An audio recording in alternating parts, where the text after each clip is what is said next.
तो स्टूडेंट्स, हमने पिछली वीडियो में प्रकाश संश्लेषण के लिए CO2 आवश्यक है, मैंने इसके बारे में डिस्कस किया हुआ था। मैंने प्रकाश संश्लेषण के बारे में जो है डिस्कस किया था, जो प्रकाश संश्लेषण के लिए क्लोरोफिल क्यों आवश्यक है, इसके बारे में चर्चा हुई थी। अब देखिए, अब है प्रकाश संश्लेषण के लिए CO2 आवश्यक। हम आप लोगों को बताए थे कि प्रकाश संश्लेषण के लिए 4 चीज़ का होना जरूरी है। सबसे पहले बताए थे कि क्लोरोफिल, कौन चीज़ बताए थे? क्लोरोफिल। इसके बाद हम बताए थे CO2, इसके बाद हम बताए थे जल, तब बताए थे सूर्य। 4 चीज़ का होना जरूरी है। पेड़ पौधा अपना प्रकाश संश्लेषण की क्रिया तभी पूर्ण कर सकती है जब उसमें क्लोरोफिल, CO2, जल और सूर्य हो। तो क्लोरोफिल और CO2 होता है कार्बन डाइऑक्साइड गैस। CO2 क्या होता है? कार्बन डाइऑक्साइड गैस होती है। अब देखिए, अब हम इसके बारे में बताते हैं कि प्रकाश संश्लेषण के लिए CO2 क्यों आवश्यक है। तो देखिए, इसके लिए हम एक प्रयोग करेंगे। क्या करेंगे? प्रयोग करेंगे। सबसे पहले आपको करना क्या है? एक गमला लाना है। क्या लाना है? एक गमला लाना है। एक गमला लाना है। सबसे पहले क्या लाना है? एक गमला लाना है। उस गमला में जो है पत्ता होना चाहिए। क्या होना चाहिए? पत्ता होना चाहिए। अब उस पत्ते, कोई भी पत्ता हो, बड़ा सा पत्ता हो। अब देखिए, कोई भी पेड़ पौधा हो जो हरा दिखे, इसमें प्रकाश संश्लेषण की क्रिया होगी कि नहीं होगी? ठीक। इससे पहले एक बात और हम बताए थे, एक चीज़ और याद रखिए, हम आप लोग को बार बार बताए थे उस क्लास में कि स्टोर्च जो होता है, स्टोर्च जब आयोडीन के साथ जब मिलेगा तो उसकी कलर जो है ना, क्या कर देगा? नीला कर देगा। जब नीला हो जाता है तो इससे यह स्पष्ट हो जाता है कि यहाँ प्रकाश संश्लेषण की क्रिया हो। यहाँ पे नीला होने के पीछे यही रीजन है जो प्रकाश संश्लेषण की क्रिया हुई। हम बताए थे पिछली वीडियो में कि आयोडीन जो है CID का काम करता है कि जब यह स्टोर्च, जहाँ पर स्टोर्च रहेगा पहले से मौजूद होगा, वहाँ जो आयोडीन पड़ेगा तो वहाँ नीला हो जाएगा। और जब ये नीला हो जाएगा तो वो पता चल जाएगा यहाँ पे जो है प्रकाश संश्लेषण की क्रिया हुई है। तो प्रकाश संश्लेषण के लिए इतना चीज़ चाहिए। ठीक है, तो इसके लिए हम हम बढ़ते हैं यहाँ पे। तो प्रकाश संश्लेषण के लिए CO2 आवश्यक है। सबसे पहले हम एक गमला लाएं जिसमें पत्ता हो। उसको क्या किए? उसको 2 दिन के लिए या दो दिनों के लिए जो है उसे हम क्या किए? अंधेरे कमरे में रख देते हैं। कहाँ रख देते हैं? अंधेरा कमरा में। उठा के ले जाना है और उसे कोई भी अंधेरा कमरा में जाके रख देना है। कोई भी अंधेरा कमरा में गमला को उठा के रख देना है। रख दिए? ठीक है, हम रख दिए। इसके बाद हमको क्या करना है? जब अंधेरा कमरा में से जब लाएंगे, जब यहाँ अंधेरा कमरा से उसको जब लाएंगे बाहर 2 दिन के बाद, तो देखेंगे कि वह पत्ता जो है मुरझा गया। पत्ता क्या हो गया? मुरझा गया। भाई क्यों मुरझा गया? क्यों मुरझा गया? तो इसके पीछे रीजन यह है कि वहाँ सूर्य की रोशनी नहीं मिली। हम आपको बताए थे प्रकाश संश्लेषण की क्रिया तभी पूर्ण होगा जब इन सभी चारों में से जो है क्लोरोफिल, CO2, जल और सूर्य का होना जरूरी है। तो यहाँ सूर्य उसको नहीं मिला। आप तो रूम में ले गए थे, तो सूर्य कहाँ से आएगा? सूर्य कहाँ से आएगा? ठीक। तो यहाँ तो ये डिफॉल्ट हो गया, भाई सूर्य के प्रकाश नहीं आए, प्रकाश संश्लेषण की क्रिया नहीं हुई। ठीक। दूसरी बात हमको ये सिद्ध करना है जो CO2 जरूरी है। ठीक है। अब उसको हम करेंगे क्या? अब हम करेंगे क्या? एक बोतल की व्यवस्था करेंगे। कैसा करेंगे? एक बोतल जिसका मुंह चौड़ा हो। देख रहे हैं ना, बोतल है ये क्या है? ये है बोतल। इसको हम यहाँ लिख देते हैं बोतल। एक बोतल ले लेंगे। आप लोग तो स्प्राइट खूब पीते होंगे, बड़ा सा 2 लीटर वाला। तो 2 लीटर का जो स्प्राइट होता है वही बोतल ले आएंगे कहीं से। ठीक, किसी से मांग के 2 लीटर वाला ले आएंगे। उसको क्या करेंगे? उसको बीचे बीचे काट देंगे। उसको बीचे बीचे क्या करेंगे? काट देंगे। काट के क्या करेंगे? उसको एक पत्ता के मुंह में हल्का आधा घुसा देंगे। आधा पत्ता बाहर रहेगा, आधा पत्ता क्या रहेगा? बोतल के अंदर रहेगा। ठीक है। स्प्राइट का मुंह तो इतनी छोटा होता है, तो उसको भी थोड़ा काट दीजिएगा ताकि पल आराम से घुस जाए। इसके बाद क्या करेंगे? इसके बाद क्या करेंगे, उसे 4 घंटा तक जो है सूरज में रखेंगे, सूरज की रोशनी में रखेंगे। अब बोतल को उठा के ले जाएंगे कहाँ पे, कहीं सूरज की रोशनी में। लेकिन इससे पहले याद रखिएगा उस बोतल में जो है, इस बोतल में जो है ना KOH डाल दीजिएगा, उसका घोल। अब KOH क्या होता है, KOH होता है कास्टिक पोटास। क्या होता है, कास्टिक पोटास होता है। उस कास्टिक पोटास को जो है उस बोतल में डाल देंगे, ठीक है, उसको घोल को डाल देंगे। इसके बाद हम आधा पत्ता को जो है बोतल में डालेंगे, ठीक। इसके बाद हम 4 घंटा के लिए जो है सूरज की रोशनी में हम रख देंगे। क्या करेंगे, सूरज की रोशनी में रख देंगे। 4 घंटा के बाद जो है अब हम क्या करेंगे, उस पत्ता को तोड़ लेंगे। देखिए यहाँ पर तोड़ लिए, पत्ता को तोड़ लिए, पत्ता को क्या किए, तोड़ दिए, पत्ता को तोड़ लिए। पत्ता को तोड़ने के बाद जो है इसको क्या करेंगे, गर्म एल्कोहल में उबालेंगे। क्या करेंगे, अब उसको क्या करेंगे, गर्म एल्कोहल में उबालेंगे। ध्यान से, बहुत ही इम्पोर्टेंट चीज़ है। अब उसको गर्म एल्कोहल में क्या करेंगे, उबालेंगे। अब गर्म एल्कोहल में उबालने के बाद जो है एक परिणाम आएगा। अब क्या होगा, ये सारा का सारा पत्ता हरा जो है सफ़ेद हो जाएगा। पत्ता कैसा हो जाएगा, सफ़ेद हो जाएगा। पिछली वीडियो में भी बताए थे, जब क्लोरोफिल के बारे में बता रहे थे तब वो लोग बताए थे, जब उसको एल्कोहल में या गर्म स्पिरिट में जब उबालेंगे किसी भी पत्ते को, तो ये पूरा वाइट हो जाएगा, क्योंकि ये जितना हरा भाग है वह जो है एल्कोहल में मिल जाता है, मिक्स हो जाता है। इसमें मिक्स हो जाता है, एल्कोहल में मिक्स हो जाता है। कहाँ हो जाता है, एल्कोहल में मिक्स हो जाता है। एल्कोहल में मिक्स हो जाता है तो इसलिए वाइट हो जाता है। लेकिन यहाँ भी वाइट हो जाएगा, टोटल वाइट हो जाएगा, ठीक। अब ध्यान देना है, यहाँ पे एल्कोहल में उबाल लिए। एल्कोहल में उबालने के बाद तो ये तो वाइट हो गया। अब हम क्या करेंगे, आयोडीन लाएंगे। क्या लाएंगे, आयोडीन लाएंगे। क्या लाएंगे, आयोडीन। अब आयोडीन क्या होता है, अब आयोडीन क्या होता है, अब आयोडीन क्या होता है, उस पर छिड़काव करेंगे। क्या करेंगे, उस पर छिड़काव करेंगे। तो जब ये हम छिड़काव करेंगे तो क्या होगा, इसका देखिए आधा भाग जो है, देखिए बोतल के जो बाहर जो आधा वाला भाग है, ये वाला आधा भाग जो है, ये आधा भाग है ये वाला, यही आधा भाग जो है ये नीला हो जाता है। क्या हो जाता है, नीला हो जाता है। जबकि हम आप लोग को बार बार बता रहे हैं और अभी भी बता रहे हैं, और स्टार्च आयोडीन के साथ जो रिएक्ट करेगा, मिलेगा, तो कलर कैसा बन जाएगा, नीला। जब नीला बन जाएगा तो प्रकाश संश्लेषण की क्रिया हो जाएगी।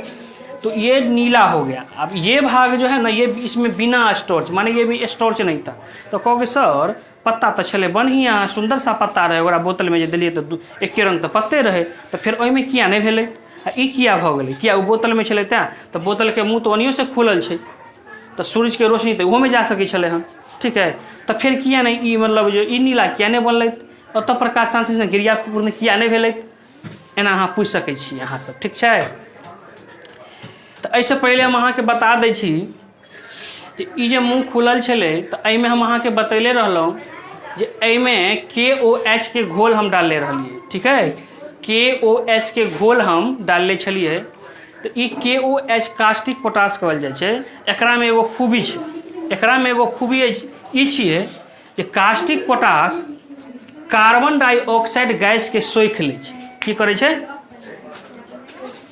कार्बन डाइऑक्साइड गैस की करे, ई कार्बन डाइऑक्साइड गैस के की करे छै, ई KOH की करे छै, सोखि लै छै। तो एतऽ पर तऽ कास्टिक पोटास हम दऽ देले रहिए ना, तो एतऽ की भेलै, KOH की भेलै, कास्टिक पोटास जे छै ई कार्बन डाइऑक्साइड गैस के सोखि लेलकै, ई CO2 के की केलकै हन, सोखि लेलकै हन। तो एतऽ कार्बन डाइऑक्साइड गैस तो नहीं भेलै, जबकि तो हम अहाँके बतैले रहलहुँ जे CO2 तो बड़ जरूरी छै प्रकाश संश्लेषण के लिए, ठीक छै। तो प्रकाश संश्लेषण के पहचान तो वह छियै, स्टार्च में जो आयोडीन के अगर मिक्स करल जेतै तो वो की भऽ जेतै, यहाँ के भऽ जेतै नीला। लेकिन यहाँ पर की भेलै, स्टार्च जे छै, यहाँ पर की भेलै, स्टार्च तो छलै नहीं, बिना स्टार्च क्यों, किया तो ओतऽ पर CO2 के तो वो सोखि लेलकै। तो जहाँ पर CO2 है नहीं है तो प्रकाश संश्लेषण की क्रिया भऽ सकै छै, प्रकाश संश्लेषण के नहीं भऽ सकै। इसीलिए जो है यहाँ प्रकाश संश्लेषण की क्रिया नहीं हुई। क्यों, CO2 को सोख लिया, तो CO2 रहता तो प्रकाश संश्लेषण की क्रिया होती। तो इससे तो ये स्पष्ट हो जाए ना जे प्रकाश संश्लेषण के क्रिया अहाँके करबाक यऽ तो अहाँके CO2 बहुत जरूरी है। बात छै ना कि नहीं छै, बिल्कुल समझ में आ गेल होत। एक बार अहाँके रिपीट कऽ दै छी, सबसे पहले एक पत्ता लेबै, एगो गमला जो होइ छै पत्ता लगल हुए वो लेबै। अब अहाँ सबके मन में एक प्रश्न, सर यो गमला किया, तो कि अहाँ एगो गाछे उखाड़ के लऽ आयब? नहीं ना, ये तो छोटा है ना, ओकरा केनाहो उठा के हम लऽ आ सकै छी, ठीक छै। तो गमला ले लो, ओकरा हम दो दिन के लिए हम उसको कमरा में रख दिए। कहाँ रख दिए? कमरा में, अंधेरा वाला कमरा में रख दिए। अंधेरा वाला कमरा में रखने के बाद क्या हुआ, 2 दिन के बाद बेचारा मर गया, मसुआ आ गया, प्रकाश संश्लेषण नहीं हुआ। क्यों? इनमें से एको गो मिसिंग होगा, क्लोरोफिल, CO2, जल आ सूर्य, इनमें से कोनो एको गो नहीं मिलेगा तो बेचारा मर जाएगा, ठीक है ना। तो सूर्य तो मिल ही नहीं, तो मसुआ आ गए। अब हम कहलिए कि हमरा तो सिद्ध करे के CO2 लाबे मतलब जरूरी, तो हम कहलिए कि एकरा एगो बोतल ले लिए, वो बोतल के चौड़ा मुँह वाला, और आधा से काट दिलिए हन, और आधा बोतल के मुँह में घुसा दिलिए पत्ता के, ठीक है। याद रखबै, खाली छिए। एक बाद हम कहलिए कि में हम KOH डाल दिलिए। कि डाल दिलिए? KOH मैंने मतलब कास्टिक पोटास के घोल डाल दिलिए, आधा भाग पत्ता के घुसा दिलिए। तो ये कास्टिक पोटास में एगो लक्षण होइ छै कि वो CO2 के जे है ना सोख लै छै। की करै छै? सोख लै छै। तो ये जो छै, में जो सूर्य का प्रकाश जब रोशनी में 3-4 घंटा के लिए रोशनी में दिलिए, तो सूर्य जब मिल रहा छे, कार्बन डाइऑक्साइड गैसो लऽ रहल छे बाहर से, तो बाहर से तो कार्बन डाइऑक्साइड गैस पूरे गए, ओतऽ से लऽ के पूरा हियाँ तक गए हन, लेकिन हियाँ तक KOH रहे के कारण ओकरा तो सोख लेलकै। एकरा जब कार्बन डाइऑक्साइड ओते पत्ता में नहीं मिललै, ओकरा जे छै मिललै। अब ओकरा हम तोड़ के पत्ता के जब लैलौं के बाद ओकरा गरम एल्कोहल में उबाल लिए। तो गरम एल्कोहल में जब उबाल लिए हन, तो की भेलै, तो उबालने के बाद तो पूरा सफ़ेद भऽ गेलै, पूरा हरा पत्ता तो घुल गेलै, ठीक छै। एहिके बाद हम की केलिए, कतौ से लैलौं हम आयोडीन। आयोडीन के जब छिड़काव के लिए की केलिए, आयोडीन के जब छिड़काव के लिए हन, तो आयोडीन की केलकै, आयोडीन जब ये जहाँ जहाँ स्टोरेज रहथिन वहाँ वहाँ वो नीला कर देते। तो जब ये नीला करते तो वहाँ प्रकाश संश्लेषण की क्रिया हो जाते, ठीक है ना। तो यही बात है, तो प्रकाश संश्लेषण की क्रिया तो यहाँ हो गया, इसीलिए चूंकि यहाँ भाग नीला हो गया, क्योंकि ये तो इस पर तो कास्टिक पोटास नहीं ना है, यहाँ है कास्टिक पोटास। कास्टिक पोटास जो है CO2 को सोख लिया, वो तो CO2 मिलवे नहीं किया, यहाँ पर बना तो यहाँ पर CO2 था, तो इससे तो स्पष्ट होता है CO2 था, इसीलिए यहाँ प्रकाश संश्लेषण हुआ। CO2 नहीं रहता तो प्रकाश संश्लेषण नहीं होता, इसीलिए प्रकाश संश्लेषण के लिए CO2 जरूरी है, ठीक है। अब आगे बढ़ते हैं, आप लोग नोट कीजिए।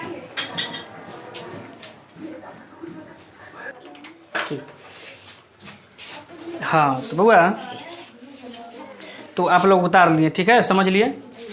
अब देखिए, हम बताए थे यहाँ पे प्रकाश संश्लेषण के लिए क्या चीज़ चाहिए, 4 चीज़ चाहिए। कौन कौन? एक है क्लोरोफिल, कितना बार बताएं नहीं रे, एक है CO2, एक है जल, एक है सूर्य का प्रकाश। तो अब जल की बात हम जानते हैं, हम सही जानते हैं जल हमारे जीवन में कितना महत्व है। बिना जल के कोई भी प्राणी जीवित नहीं रह सकता है, चाहे वो मनुष्य हो या पेड़ पौधा। पेड़ पौधा हो या मनुष्य हो, बिना जल के कोई जीवित नहीं रह सकता है। I can not live without water, ठीक है, नहीं रह सकते हैं। पेड़ पौधा जो है अपना अधिकतर भाग जो है, पेड़ पौधा, ठीक है, अपना भोजन अधिकतर भाग जो है जल के द्वारा जो है पूरा करते हैं, ठीक है। जल के कारण ही जो है उसमें क्या होती है, वृद्धि होती है। जल के कारण ही इसमें क्या होती है, ग्रोथ होती है, बढ़ता है, ग्रोथ होता है, ठीक है ना।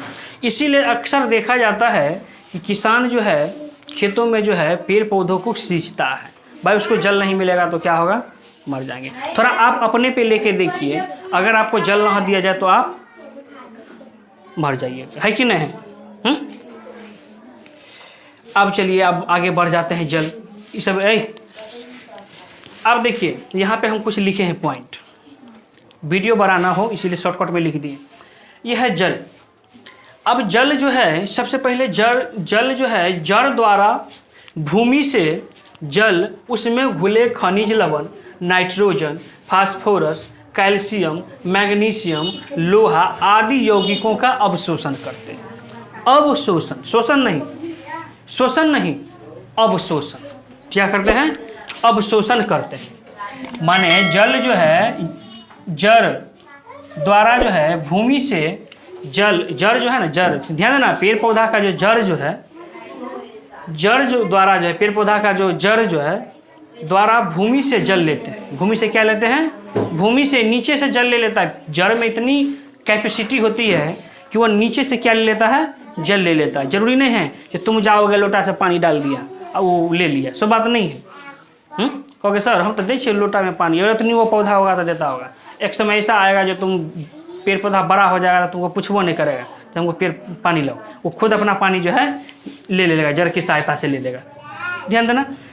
तो भूमि से जल, उसमें घुले जो है, उसमें जो घुला हुआ रहता है खनिज लवण होता है, जैसे कि फास्फोरस हो गया, कैल्शियम हो गया, नाइट्रोजन हो गया, मैग्नीशियम हो गया, ये सभी यौगिकों का क्या कर देता है? वह अवशोषण कर देता है। इसके बाद जो है अब नाइट्रोजन से क्या करता है? नाइट्रोजन बहुत इंपॉर्टेंट चीज़, 71% जो है हमारे वायुमंडल नाइट्रोजन है। वो नाइट्रोजन से क्या करता है? अन्य यौगिक और प्रोटीन को ग्रहण कर लेता है। किसको ग्रहण कर लेता है? माने संश्लेषण करता है। माने नाइट्रोजन से अन्य यौगिक और प्रोटीन का संश्लेषण करता है। कर लिया, ठीक है। अब क्या होता है भाई? अब तो जल, अब जल को तो पूरे चीज हर जगह पूरे डिफ्यूजन करना है, पूरे हर जगह भेजाना है ना। इस प्रकार तुम्हारे शरीर में खून दौड़ रहा है, दौड़ रहा है कि नहीं दौड़ रहा है?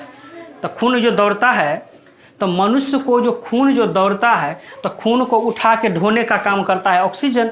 कौन करता है? ऑक्सीजन। ऑक्सीजन ही तुम्हारे खून को एक जगह से दूसरी जगह ले जाता है। लेकिन पेड़ पौधा वाला बात आ गया भाई। तो पेड़ पौधा जो है नाइट्रोजन, सॉरी जाइलम उत्तक जो होता है, पेड़ पौधा का एक जाइलम उत्तक होता है। क्या होता है? एक जाइलम उत्तक होता है। वह क्या करता है? जल को जो है पेड़ पौधा के शरीर में पूरे जड़ से लेके फुनगी माने पत्ता उत्ता जितना होता पत्तियों तक पहुंचाने का काम करता है। कौन? जाइलम उत्तक। इस प्रकार से जो है पेड़ पौधा का जो है, इस प्रकार से पेड़ पौधा जो है, इस प्रकार से पेड़ पौधा अपना भोजन जो है तैयार कर लेते हैं। तो समझ में आ गया जो जल जो है, जल कैसे ग्रहण कर लिया। तो जड़ के द्वारा जो है पेड़ पौधा क्या करता है? अपना भोजन को तैयार कर लेते हैं।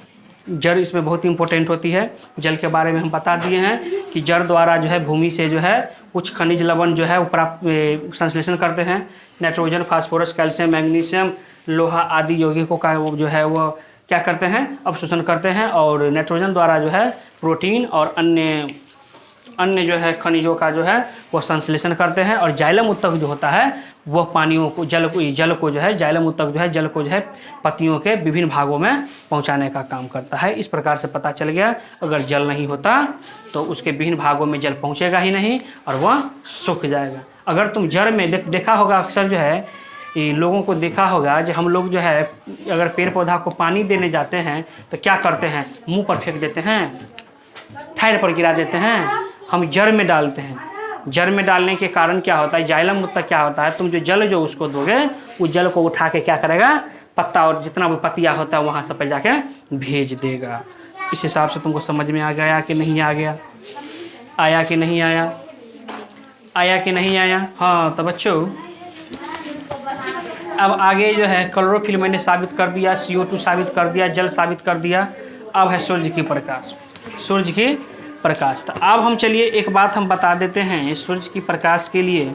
आप लोग याद रखिएगा, आपके पास ये बुक होना चाहिए। ये बुक है ना, ठीक? तो ये बुक भारती भवन का है। अब देखिए सूर्य की प्रकाश के लिए प्रयोग द्वारा यह साबित हो गया है, प्रयोग द्वारा यह साबित हो गया है कि हरे पौधे केवल सूर्य के प्रकाश में ही कार्बन डाइऑक्साइड गैस को शुद्ध कर सकते हैं।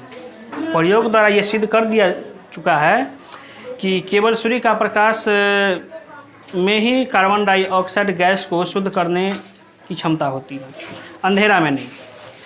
अब इसके बाद देखिए, क्योंकि जो है सूर्य की रोशनी से ही इस प्रक्रिया के लिए आवश्यक ऊर्जा प्रदान होती है। ठीक है। जैसे आप लोग कोई भोजन बनाते हैं तो ऊर्जा की जरूरत होती है, तो पेड़ पौधा को भी भाई सूरज की रोशनी चाहिए ना, उसको भी ऊर्जा चाहिए। तो वह ऊर्जा कहाँ से लाएगा, तो वो जो है सूरज की रोशनी से ले आएगा। अब देखिए प्रकाश संश्लेषण के लिए हरित पौधों में पाए जाने वाले हरित लवक जो में मौजूद क्लोरोफिल सूर्य के प्रकाश के में मौजूद सौर ऊर्जा को क्या करता है, विकिरण ऊर्जा में परिवर्तित कर देता है। ठीक है, सौर ऊर्जा को विकिरण ऊर्जा में परिवर्तित कर देता है। और क्लोरोफिल में इतनी पावर होती है कि सूर्य की ऊर्जा को जो है अपने सूर्य की प्रकाश को अपनी ओर ऑब्जर्व करती है। ठीक है, क्योंकि पेड़ पौधा में जो है विकिरण ऊर्जा ही अवशोषित हो सकती है, इसीलिए क्लोरोफिल में इतना पावर होता है कि सौर ऊर्जा को वह क्या करता है, विकिरित ऊर्जा में जो है परिवर्तित करके जो है उसको ग्रहण कर लेता है। ठीक है, उधर ग्रहण कर लेता है। इसके बाद क्या होता है, कर लेते हैं एवं उसे रासायनिक ऊर्जा में बदलकर जो है संश्लेषित जो है ग्लूकोज और अणुओं में इसका समावेश हो जाता है। अब प्रकाश संश्लेषण की जटिल क्रिया में हरे पौधे विकिरण ऊर्जा को रासायनिक ऊर्जा में परिवर्तित करते हैं। जब सूर्य का प्रकाश हरी पत्तियों पर पड़ता है तब क्लोरोफिल विकिरण ऊर्जा का अवशोषण कर लेता है तथा इस ऊर्जा द्वारा हरी पत्तियों में उपस्थित जल जो है दो भाग में बढ़ जाते हैं। ठीक है, दो भाग में बढ़ जाते हैं, कौन, ऑक्सीजन और हाइड्रोजन। जल तो जानबे करते, इससे पहले ही बताए थे, जल जो है H2O है, होता है इसका रासायनिक सूत्र, माने हाइड्रोजन और ऑक्सीजन के मिलने से जो है जल का निर्माण होता है। अब उसको जो क्या होता है, उसको डबल भाग में बांट देता है, विभक्त हो जाता है। ठीक है, इसमें ऑक्सीजन स्टोमाटा द्वारा बाहर निकलकर वायुमंडल में मिल जाता है। इसमें ऑक्सीजन क्या होता है, स्टोमाटा द्वारा जो है वायुमंडल में मिल जाता है। अब देखिए स्टोमाटा, स्टोमाटा कितनी इम्पोर्टेंट चीज़ होती है। स्टोमाटा के कारण पेड़ पौधा का जो पतिया जो होता है, देख, स्टोमाटा के कारण जो है ऑक्सीजन जो है पेड़ पौधे से बाहर निकलते हैं। अगर पेड़ पौधा में स्टोमाटा ना रहे तो ऑक्सीजन निकलेगा नहीं, और नहीं निकलेगा तो वह क्या होगा, हम लोगों को ऑक्सीजन मिलेगा नहीं, तो हम लोगों के लिए खतरा है। तो हम लोगों के लिए क्या है, खतरा है। तो चलिए आज हम सूरज की प्रकाश भी हो ही गया। अब आगे जो है हम न्यू टॉपिक पे चलते हैं, जंतुओं में पोषण। ये हम पौधों में पोषण पढ़ा चुके थे, पौधों में पोषण हो गया। अब जंतुओं में पोषण, जंतु में मनुष्य और आ गया, जीव जंतु आ गए। अब जिसमें सबसे इम्पोर्टेंट चीज़ है अमीबा। ये 2022 का एग्ज़ाम में जो है बहुत इम्पोर्टेंट क्वेश्चन माना जाएगा, क्लास 10th का। अब देखिए अमीबा जो है, अमीबा एक कोशिकीय प्राणी होता है। अमीबा क्या होता है, अमीबा एक कोशिकीय प्राणी है। अमीबा क्या है, एक कोशिकीय प्राणी है। अमीबा क्या है, एक कोशिकीय प्राणी है। अमीबा एक कोशिकीय जीव है, इसका आकार अनिश्चित होता है। अमीबा का आकार क्या होता है, अनिश्चित होता है। देखिए आकार इसका अमीबा का अगर हम पूछे ये इसका आकार क्या है तो हम क्या बोलेंगे, अनिश्चित होता है, उसका कोई आकार ही नहीं होता है। अब क्या होता है, इसका आकार कूटपादों के बनने और बिगड़ने से बदलता है। इसका आकार जो है कूटपादों, देखो इसका शरीर का जो है एक पार्ट्स होता है कूटपाद। कूटपाद क्या करता है, इसी के जो है बनने और बिगड़ने से जो है उसका आकार बदलते रहता है। अगर वो न बने न बिगड़े तो उसका आकार जो है हम लोग के जैसा ही होगा। ठीक है ना, उसका भी कुछ आकार होगा, लेकिन इसका तो आकार ही नहीं होता है। तो इसका मेन कारण क्या है, कूटपाद। क्या है मेन कारण, कूटपाद। कूटपाद के कारण जो है उसका आकार जो है बदलते रहता है। ठीक है, अमीबा एक कोशिकीय जीव है, इसका आकार अनिश्चित होते हैं, उनका आकार जो है कूटपादों के बनने और बिगड़ने से बदलते रहता है। सबसे दूसरी बात, इसमें पोषण के लिए कोई विशेष रचना नहीं होती। हम लोगों के लिए पोषण के लिए विशेष रचना होती है, जैसे भोजन करते हैं तो हम लोगों को पता है तो हम लोग को भोजन यहाँ से करना है। ठीक है ना, लेकिन उन लोगों को जो है इसमें कोई रचना नहीं होती है, जो कहाँ से भोजन करे कहाँ से निकाले, सबका कोई इसका विशेष रचना नहीं होती है। अब इसके बाद कूटपाद की मदद से जो है वो अपना भोजन ग्रहण करते हैं। तो ये है इसका कूटपाद, याद रखिएगा, ये इसका है कूटपाद, ये इसका कूटपाद है। जो मुँह जो सूर जो निकला हुआ है ये सूर जो निकला हुआ है ये इसका कूटपाद है। वो क्या करता है, कूटपाद की सहायता से जो अपना भोजन को ग्रहण करते हैं। एक बात और बता दें, कूटपाद जो है जब भोजन जो है अमीबा के समीप होता है, माने अमीबा के नज़दीक होता है, तो अमीबा क्या करता है, उनका जो कूटपाद जो होता है वो क्या होता है, भोजन को चारों ओर से जो है घेर लेते हैं। अमीबा सबसे पहले क्या करता है, अपना कूटपाद बना लेता है। वो कूटपाद क्या करता है, अपना भोजन को चारों ओर से, देखिए यहाँ पे खुला हुआ है, या ये भोजन है, ये क्या है, भोजन है। और जब ये देखा अमीबा जो यहाँ पर भोजन है, वो क्या क्या 2 सूर बना के निकाल लिया और उसको क्या क्या घेर लिया। देखिए यहाँ पे घेर लिया और भोजन को जो है अपना अंदर में ले लिया। ठीक है, अपना अंदर में भोजन को ले लिया। ठीक, तो वो जो है कूटपाद की सहायता से भोजन को ग्रहण करता है। एक बात और बता दें, अमीबा का भोजन क्या हो सकता है, तो अमीबा का भोजन है शैवाल, बैक्टीरिया, डाइटम, ये सब है। ठीक है ना। इसके बाद अमीबा का भोजन क्या है, डाइटम है, बैक्टीरिया है और शैवाल है। ये छोटे छोटे जो प्राणी हैं उसका जो है ये उसका है मतलब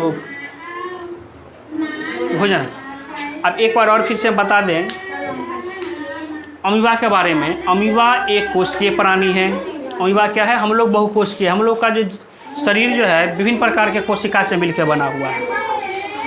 ठीक है, किडनी हो गया, लीवर हो गया, ऑर्गन हो गया, आँख हो गया, नाक हो गया, मुंह हो गया, खून हो गया, ब्लड हो गया, बाल हो गया, ये सभी का सभी क्या है, अलग अलग कोशिका से मिलकर बना हुआ है। लेकिन अमीबा का जो है एक कोशिकीय प्राणी है, उसका शरीर जो है एक ही प्रकार के कोशिका से मिलकर बना हुआ है। ठीक है, समझ बात ना। ठीक, अब फिर से बताते हैं। अमीबा एक कोशिकीय प्राणी है, उनका आकार अनिश्चित होता है। वो उनका आकार जो है उनके शरीर, उनका जो है कूटपादों के बढ़ने और बिगड़ने के कारण बदलते रहता है। उसका भोजन जो है शैवाल, बैक्टीरिया और डाइटम होते हैं। अब क्या होता है, जब भोजन जो अमीबा के बिल्कुल समीप होता है, भोजन जब अमीबा के समीप बिल्कुल समीप होता है, तो अमीबा क्या करता है, अपना कूटपाद का निर्माण कर लेते हैं। वो कूटपाद क्या होता है, बहुत ही तेज़ी गति से बढ़ते हैं और भोजन को अपनी ओर से घेर लेते हैं। ये है इसका कूटपाद, सूर जो निकला हुआ है, तेज़ी से बढ़ते हैं और भोजन को अपनी ओर से घेर लेते हैं। घेरने के बाद क्या होता है, वह भोजन को घेर कर जो है वह भोजन रसधानी का निर्माण करते हैं। किसका निर्माण करते हैं, भोजन रसधानी का निर्माण करते हैं। याद रखिएगा, यही है भोजन रसधानी। ये भोजन रसधानी का निर्माण करते हैं। यह है भोजन रसधानी, माने ये भोजन यहाँ पे आ गया। भोजन रसधानी का निर्माण करते हैं, जहाँ पर जो है उनके साथ जल, भोजन के साथ साथ वहाँ जल भी होते हैं। भोजन के साथ क्या होते हैं, जल भी होते हैं। ठीक है, इसके बाद क्या होता है, भोजन का पाचन जो है भोजन रसधानी में एंजाइमों के द्वारा होता है।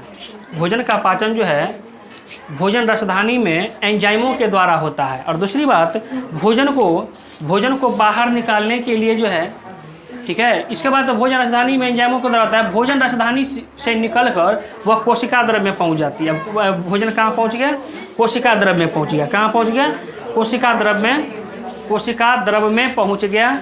कोशिका द्रव्य में पहुंचने के बाद अब भोजन को निकालना है। भोजन निकालने के लिए जो है उसमें किसी भी प्रकार की कोई रचना नहीं होती है, बल्कि अमीबा जो है अपना किसी भी शरीर के किसी भी सतह से जो है भोजन को निकाल सकता है। यहाँ से भोजन कहीं से भी वह निकाल सकता है। जना मानव का शरीर नहीं है जो भोजन यहीं से निकालना है। ठीक है, उसके पास कोई विशेष रचना नहीं होती है, वो भोजन को किसी भी पार्ट से जो है वो नहीं निकाल सकता है। देखिए एक बार एक चित्र देखते हैं। यहाँ पे देखिए भोजन यहाँ है, भोजन यहाँ पे है। ठीक है, भोजन यहाँ के बाद देखिए भोजन घुसक के आ गया, यहाँ निकल रहा है। इसके बाद देखिए भोजन निकल रहा है, थोड़ा सा बचा हुआ है। इसके बाद देखिए यहाँ के बाद भोजन पूरे बाहर आ गया ना। ठीक, तो एक बार फिर से रिमोनेशन कर देते हैं। कोई पूछेगा अमीबा क्या है और अमीबा अपना भोजन किस प्रकार से ग्रहण करते हैं। प्रश्न है अमीबा क्या है, अमीबा अपना भोजन किस प्रकार से ग्रहण करते हैं, तो डायरेक्ट बोलिएगा अमीबा एक कोशिकीय प्राणी है। इनका आकार अनिश्चित होते हैं। उनका आकार जो है कूटपादों के बनने और बिगड़ने के कारण बदलते रहता है। इसके बाद उसका भोजन जो है छोटे छोटे जीव, शैवाल, बैक्टीरिया, डाइटम होते हैं। भोजन जब अमीबा के बिल्कुल समीप होता है तो वह क्या होता है, अपना कूटपादों का निर्माण कर लेते हैं और बहुत ही तेज़ी गति से जो है वो भोजन को घेर लेते हैं। भोजन को घेरने के बाद जो है वह किसका निर्माण करते हैं, भोजन रसधानी का निर्माण करते हैं। भोजन रसधानी का निर्माण करने भोजन रसधानी का निर्माण करने से क्या होता है, वहाँ भोजन रसदानी का निर्माण करने के बाद क्या होता है, वहाँ जल भी उनको मौजूद होता है, वहाँ पे जल भी उसको मिल जाता है, जल ही मिल गया। अब क्या होता है, वहाँ पर खाना वाना खा के जो है वो अपना भोजन को ले जाता है कहाँ, कोशिका द्रव्य में ले जाता है। कोशिका द्रव्य में तो ले गया, अब कोशिका द्रव्य में ले जाने के बाद जो है उस भोजन को अब निकालना है, तो उसे बाहर निकालने के लिए कोशिका द्रव्य को जो है कोई विशेष रचना नहीं होती, सॉरी ये अमीबा का कोई विशेष रचना नहीं होती है जो भोजन को निकाले कोई, बल्कि वह क्या होता है, शरीर के किसी भी सतह से जो अपना भोजन को निकाल सकते हैं। इसी हिसाब से आज अमीबा हो गया। अब आगे कल देखेंगे, आप लोग सब्सक्राइब कर दीजिए, ठीक है।